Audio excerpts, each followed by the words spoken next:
안녕하세요. 매일 새로운 사연을 전하는 읽어주는 사연 라디오입니다. 구독과 좋아요, 많은 공유 부탁드립니다. 오늘의 사연 시작하겠습니다. 안녕하세요. 결혼한 지 13년 만에 이혼한 40대 주부입니다. 어디다 이야기라도 해야 제 속이 풀릴 것 같아 이렇게 펜을 들었어요. 글재주가 있는 편은 아니다 보니 이야기가 두서가 없을 수도 있겠지만 그래도 한번 해보려고요. 남편하고는 서로 장사하다가 알게 된 사이예요. 저는 당시 시장에서 분식집을 했고 남편은 신발 가게를 했어요. 6살의 나이 차이에도 불구하고 금세 가까워질 수 있었던 건 남편이 저희 친정오빠랑 동갑이었거든요. 그래서 저도 모르게 장사하는 동안 의지를 많이 했던 것 같아요. 그리고 남편은 남편대로 그런 저를 귀엽게 봤던 것 같고요. 그래서 사귀자 어쩌자 말은 정확히 오가지 않았지만 점점 연인 사이처럼 발전이 되어가지고 그렇게 알고 지낸 지 4년 만에 부부의 연을 맺게 되었습니다. 그리고 이때까지만 하더라도 양가에서도 흔쾌히 허락한 결혼이었기에 모든 게 무르르듯 자연스럽게 흘러갔네요. 그런데 결혼한 지 1년 만에 제가 임신을 했고 남편과 상의 끝에 제가 하던 분식집을 닫게 되었습니다. 제가 입덧이 너무 심하기도 했고 그렇다고 아르바이트생을 쓰자니 그건 그거대로 상황이 여의치가 않았거든요. 그리고 이후로 한 3년 동안은 전업주부로 살았는데 솔직히 마음이 편하진 않았습니다. 갑자기 전업주부가 되면서 남편이 주는 생활비로 살게 되었는데 막상 남편이 벌어오는 돈을 보니까 제 생각만큼 잘 되는 건 아니더라고요. 남편 장사하는 스타일이 앞에서 남기고 뒤에서 밑지는 식이라는 걸 결혼하고 나서야 알았어요. 아무튼 그래서 어쩔 수 없이 남편이 주는 생활비가 너무 적을 때는 친정어머니한테 손을 벌리기도 했었네요. 물론 저라고 처음부터 철딱서니 없이 바로 친정어머니한테 도와달라 했던 건 절대 아닙니다. 당연히 처음엔 남편에게 더 달라고 했었죠. 하지만 돌아오는 대답은 장사가 안 돼서 없다고 하거나 마치 제가 돈을 헤프게 써서 부족한 것 아니냐는 식이었으니 솔직히 나중에는 치사하고 더러워서 말도 꺼내기 싫더라고요. 그리고 그 무렵 온라인 쇼핑몰들이 우후죽순 생겨나면서 시장에서 신발 사시는 사람들이 현저히 줄어든 것도 문제였습니다. 그래서 제가 한 번은 남편더러 이참에 우리도 신발 가게를 접고 다른 장사를 해보는 게 어떻겠냐고 말을 꺼냈었는데 대번에 저더러 집에만 있으면서 뭘 한다고 까부냐는 식인 거예요. 솔직히 생각해보면 저도 남편이랑 결혼해서 애 낳고 살기 전에는 6년이나 장사를 하던 사람이었는데 말이에요. 아무튼 이후로 저도 애 키우고 살림하느라 정신이 없다 보니 남편이 고집까지 피우는 마당에 그걸로 실랑이 할 여력이 없었습니다. 그리고 이래저래 시간은 훌쩍 흘러 애가 어린이집에 다니기 시작했는데 거기서 여러 엄마들을 보고 있으니까 남편 하나만 바라보고 살다간 우리 애 해줄 것도 못 해주고 정말 큰일 나겠구나 싶더라고요. 하지만 제가 당장에 할 수 있는 일은 많이 없었고 그래서 고민 끝에 친정어머니한테 3천만 원을 빌려서 도시락 가게를 열었는데 그게 소위 대박이 났어요. 사실 분식집을 하기 전에는 오랫동안 반찬 가게에서 아르바이트를 했었어요. 저는 공부에는 영 소질이 없다 보니까 고등학교 때부터 이 아르바이트 저 아르바이트 많이 하기도 했었고 그러다 음식 쪽에서 좀 재미를 느꼈거든요. 그런데 제가 그렇다고 무슨 요리사가 되고 싶다 그런 건 아니었고 그냥 제가 한 음식을 사람들이 좋아하는 모습을 보는 게 좋았달까요? 그리고 솔직히 당시에는 제가 나이가 워낙 어렸다 보니까 식당에서 아르바이트를 하더라도 기껏해야 테이블이나 치우고 설거지나 하게 되지 제가 음식을 만들 기회는 전무했어요. 그런데 반찬 가게는 달랐습니다. 매일매일 거의 똑같은 메뉴이긴 했어도 제가 다 하는 건 아니었어도 주인 할머니랑 이모님들한테 배워가면서 직접 한다는 의미가 있었거든요. 지금 생각해보면 기껏해야 끓이고 버무리는 수준이었긴 하지만요. 그래도 그때 배운 게 밑거름이 되어서 도시락 가게 운영을 잘할 수 있었던 것 같아요. 남편은 제가 돈을 벌기 시작한 이후로 이제 너도 버니까 생활비는 반반씩 부담하자고 나왔습니다. 생활비뿐만 아니라 애 키우는데 들어가는 돈도 반반씩 내자고요. 지난 몇 년 동안 외벌이 하느라 힘들었고 그래서 시부모님도 제대로 못 챙긴 게 마음에 걸린다면서 말이에요. 뭐라고 꼭 집어 말하긴 어려웠지만 치사해서 알겠다 했습니다. 그리고 그때부터 정말 칼같이 150만 원씩 각출해서 썼어요. 양가 부모님께 들어가는 돈이나 경조사 비용도 네 지인이냐 내 지인이냐 따져가면서 했고 그렇게 따지기 애매한 사람이면 딱 절반씩 부담했지요. 친정어머니가 부부지간에 그렇게 정없이 사냐면서 혀를 차신 적이 한두 번이 아니지만 그래도 그때 이미 사랑해서 산다기보다는 애 때문에 산다는 생각이 더 강했던 것 같습니다. 그렇다고 이혼을 하기엔 왠지 엄두가 안 났고요. 그리고 한편으론 좋게 생각하는 성격 때문인지 차라리 이게 낫다 싶었던 적도 있어요. 그간 제가 어려울 때 친정에서 심적으로나 물질적으로나 여러 가지 도움을 받았기에 잘해드리고 싶은 마음이 컸는데 그동안 남편 눈치를 살피느라 막말로 사과 한 상자 사드리기 어려웠었거든요.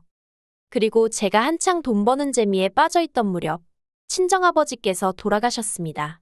워낙에 건강하셨기에 그렇게 허무하게 돌아가실지 몰랐는데 심장마비였어요. 친정아버지 코골이가 심해서 친정어머니랑 방을 따로 쓰고 계셨는데 그런 와중에 돌아가신 거지요. 친정어머니가 당신 탓이라며 얼마나 자책을 하시던지. 저나 친정오빠가 그렇게 생각지 마시라고 몇 번이나 말씀드려도 소용이 없었어요. 게다가 두 분이 사이가 좋으셨던 탓인지 친정어머니는 친정아버지의 장례가 끝난 이후에도 집에 들어가시기를 몹시 힘들어하시대요. 그래서 친정오빠가 2달 정도 모시고 살았는데 언니도 친정어머니도 서로 힘들고 불편해하더라고요. 그래서 친정어머니와 상의 끝에 살고 계시던 집을 정리하고 실버타운으로 가시게 되었습니다.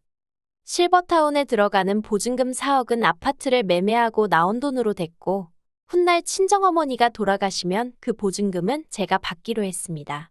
생활비는 친정오빠랑 저랑 반반씩 부담하기로 했고요. 사실 어떻게 이야기를 해야 할까 싶었는데 친정오빠가 먼저 이런 건 확실히 해두는 게 좋다며 자기가 나서서 정리를 해줬어요.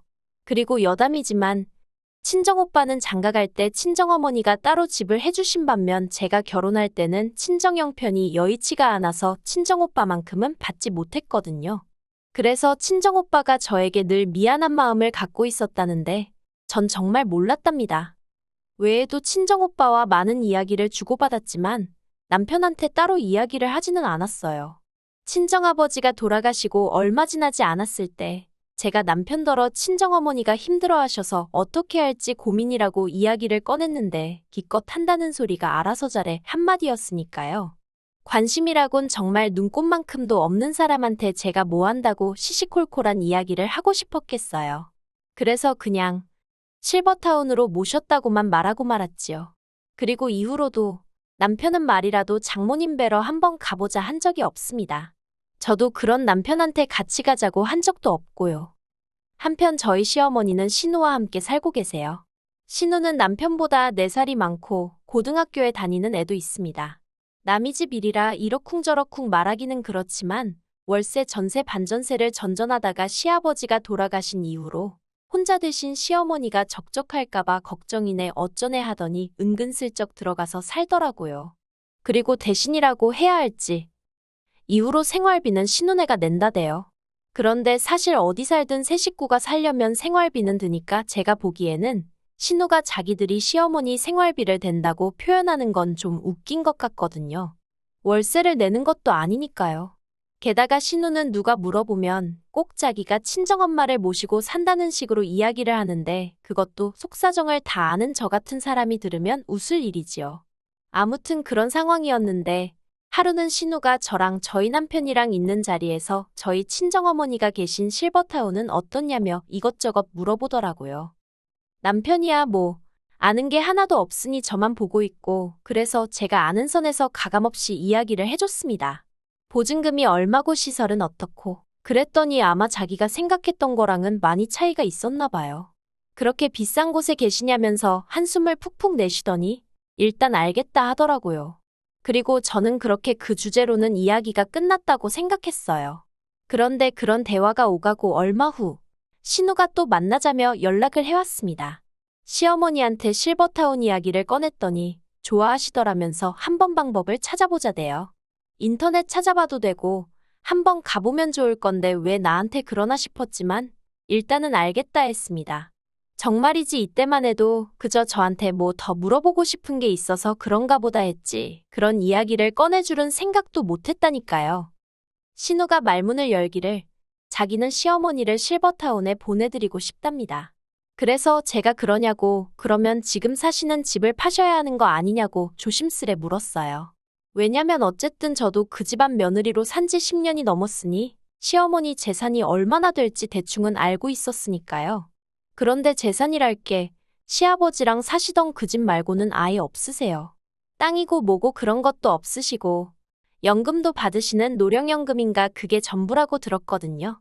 그래서 집을 파셔야 하겠다 하니 신우가 대번에 얼굴색을 바꾸면서 그런 건 자기가 알아서 할 거랍니다.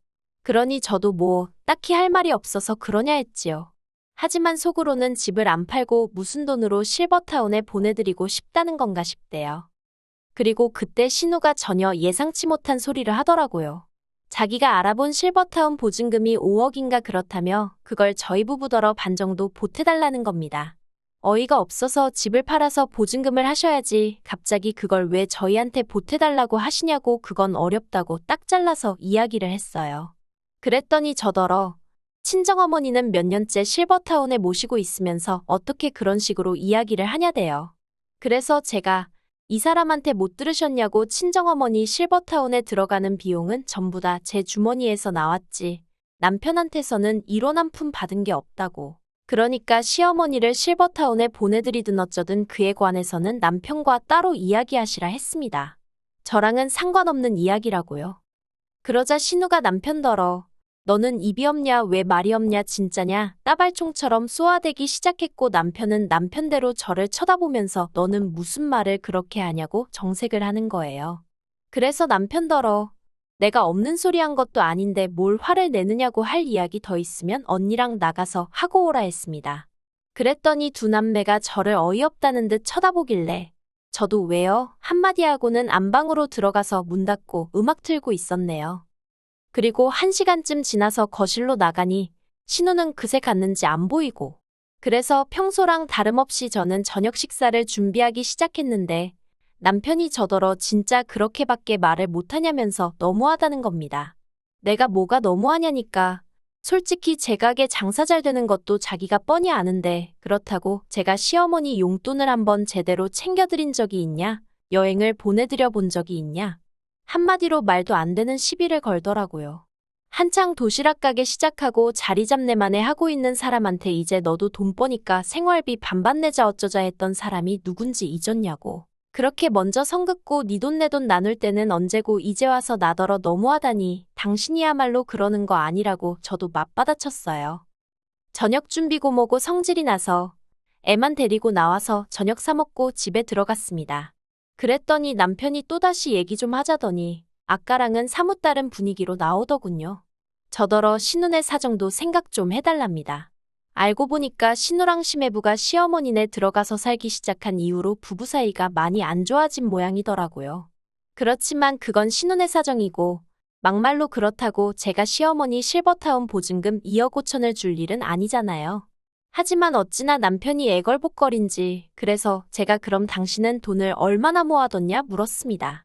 솔직히 말해서 남편이 하다못해 한 1억 5천은 있다고 하면 그래 실버타운 보증금이야 시어머니 돌아가시면 돌려받는 거니까 하고 제가 얼마라도 보탠다는 심정으로 해줄까도 싶었거든요. 미운하고 우나 남편 어머니고 제 자식 할머니니까요. 그런데 남편이 자기가 모아둔 돈이 어딨냐입니다. 그달 벌어서 생활비 대고 나머지는 사업에 재투자를 했느니 어쩌느니 하는데 제가 정말 하다못해 신발 가게가 1개에서 2개로 늘었다거나 무슨 공장을 차렸다거나 그랬으면 말을 안 했을 거예요. 그런데 그런 것도 아니면서 모아둔 돈도 없다 하니 정말 황당하더라니까요. 그래서 제가 모아둔 돈도 없으면서 지금 나더러 그 큰 돈을 해달라는 거냐고 말이 된다고 생각하냐고 그랬어요. 당신이야말로 우리 엄마한테 돈 10만 원 줘본 적 있냐고 그것도 아니면서 정말 사람이 뻔뻔하다고요. 그랬더니 남편이 한다는 소리가 저더러 며느리란 사람이 왜 이렇게 시어머니 일인데 계산적이냐면서 이런 식으로 하면 저랑 못 산답니다. 근데 그 소리를 들으니까 정말 순간 눈 돌아간다는 게 이런 거구나 싶대요. 그래서 남편더러 당신은 뭐 얼마나 대단한 사위 노릇을 한 줄 아냐고 잘됐다고 이참에 그냥 이혼하자 했어요. 그리고 제가 그렇게 내지르고 나니까 그제서야 남편이 제 눈치를 살살 살피던데 너무 꼴도 보기 싫더라고요. 그런데 애 데리고 당장 갈 만한 친정이랄 곳도 없고 그렇다고 친정오빠네로 가자니 언니 보기도 남사스럽고 그래서 집에서 버티고 있으면서 이혼 진행했습니다. 남편이 이혼 못한다고 이런 걸로 무슨 이혼이냐며 하도 고집을 피워댔기에 결국 변호사 사서 소송하고 두 번은 죽었다 깨나도 못할 만큼 지치고 힘든 시간이었지요. 하지만 그래도 결국 남남이 되었습니다. 남편이 자기가 애를 키울 테니 양육비를 저더러 달라고 했지만 정서적으로나 경제적인 면에서 제가 남편보다 상황이 좋았기에 원래도 양육권은 엄마 쪽이 유리하다고 하더라고요. 그래서 제가 아이를 키우고 남편한테 양육비를 받는 건 정말 치사하고 더럽겠다 싶어서 아파트를 제가 갖는 선에서 정리했어요.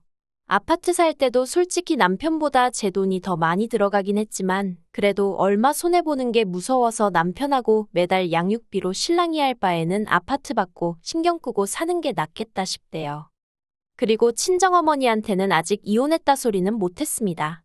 워낙에 남편이 얼굴을 비추지 않으니 어차피 저희들 사이가 안 좋다고 어느 정도 짐작은 하고 계시기도 했는데 굳이 이혼했다 소리까지 할 필요가 있겠나 싶더라고요. 친정오빠한테는 이야기했는데 오빠는 저더러 잘했다고 하대요. 제가 괜히 애 때문에 참고 살다가 남편 뒤치다꺼리까지 하게 될까봐 걱정이 많았다며 그렇다고 오빠가 돼서 이혼하라 소리를 할 수도 없어서 답답하던 차였다면서요. 하지만 시댁의 반응은 난리도 아니었습니다. 시어머니는 당신이 언제 실버타운에 가겠다고 했냐며 신우한테 괘씸하다고 크게 혼을 내신 모양이더라고요.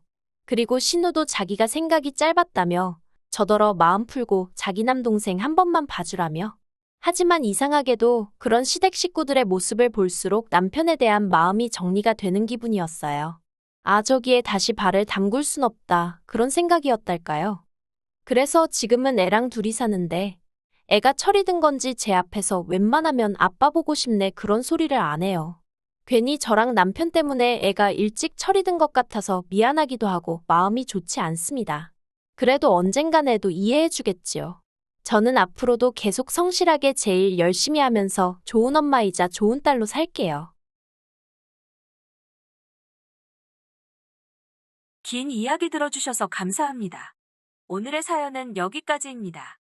구독과 좋아요, 알람 설정해주시면 앞으로 더 좋은 사연으로 찾아오겠습니다. 감사합니다.